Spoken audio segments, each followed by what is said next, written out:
অনেকেরই জন্মের ডেট জানা নেই, টাইমও জানা নেই। তারা কিভাবে বুঝবেন? সেটা হচ্ছে মাস অনেকেরই জানা আছে। আমি বাংলা মাস ধরে বলছি।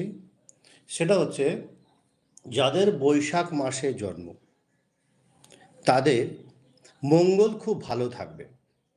মঙ্গল ভালো থাকা মানে হচ্ছে রবি, চন্দ্র এগুলো ভালো থাকবে। তাদের অশুভটা হবে শনি, শুক্র এগুলো। যাদের জ্যৈষ্ঠ মাসে জন্ম, জ্যৈষ্ঠ মাসে জন্ম হলে কি হবে? শুক্র ভালো থাকবে, শুক্র তুঙ্গস্থ অবস্থায় থাকবে। তাহলে শুক্র ভালো থাকা মানে হচ্ছে শনি ভালো থাকবে, বুধ ভালো থাকবে। তাহলে খারাপের দিক কোনটা হবে? রবি, চন্দ্র, মঙ্গল এগুলো।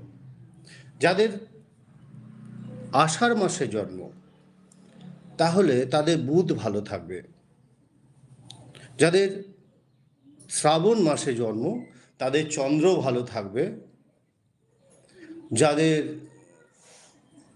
ভাদ্র মাসে জন্ম তাদের রবি ভালো থাকবে। যাদের আশ্বিন মাসে জন্ম তাদের বুধ ভালো থাকবে। যাদের কার্তিক মাসে জন্ম তাদের শুক্র ভালো থাকবে। যাদের অঘ্রাণ মাসে জন্ম তাদের মঙ্গল ভালো থাকবে।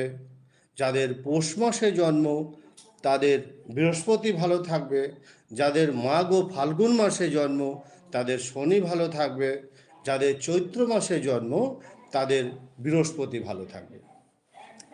তাহলে দুটি পক্ষ, একটি হচ্ছে রবি, চন্দ্র, মঙ্গল এগুলো এক সাইডে গেল, বুধ, শনি এবং শুক্র এগুলো একটা সাইডে গেল।